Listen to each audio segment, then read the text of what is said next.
Jodie, what attracted you to the role of Mother Aniseya, and what do you like most about her character? As Okay, so what attracted me most to the role of Mother Aniseya was, first of all, just knowing that I was going to be in Kogonada's hands, because really, like, that's how I found out about it, is he called me and he said, so I'm going to do this Star Wars TV show. And I was like, Star Wars, Kogonada, actually, Kogonada, Star Wars. It was just like win-win. And then, he began to tell me about the character, and he, we've had so many conversations over the course of our, creative relationship. And he started speaking to me about some of the things that like we had spoken about, in my personal life as a mother. And I just really was interested and excited at the opportunity to play this powerful witch mother, which I really feel like is me. Rebecca, describe your character, Vernestra. What could you relate to about her as a person? Vernestra Rwoh is an elder Jedi master, revered. She has found herself in this position, this sort of liaison position between the Jedi and the Senate. She's over 116 years old. And that's really what I could relate to the most, being 116. Just kidding. I loved how straightforward she was on the page, how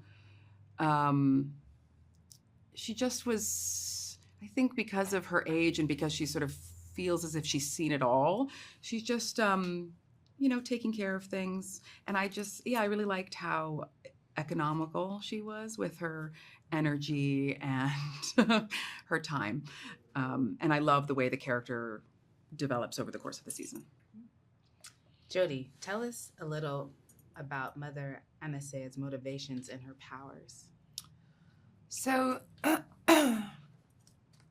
Mother Aniseya she represents, and she's a very powerful figure, and I guess I'll start with her powers. She wields the Force, but not in the same way as a Jedi does, or a Sith.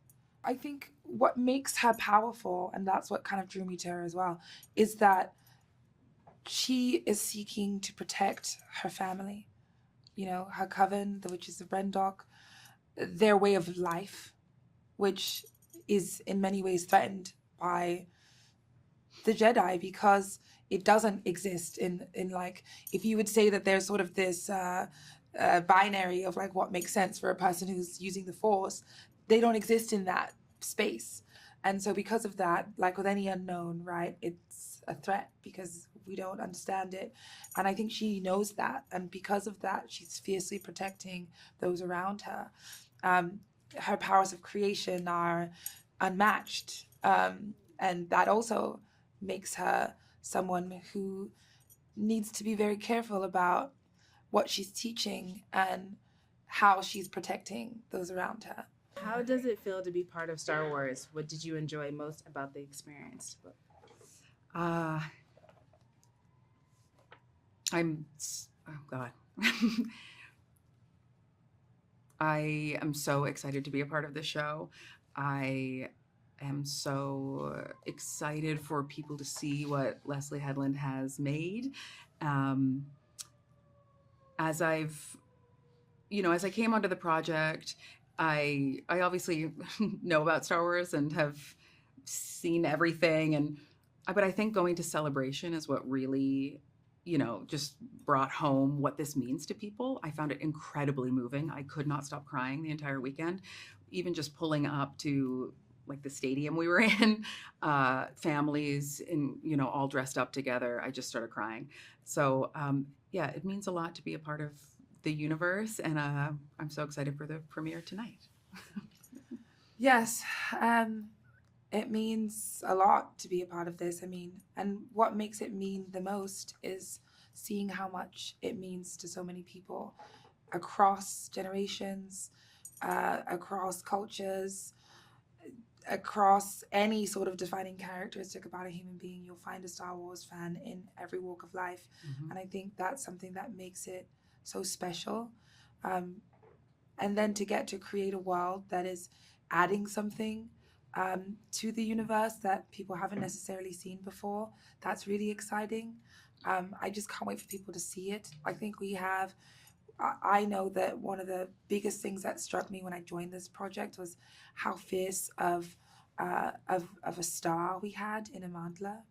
And I can't wait for people to see this character that she's built. Characters,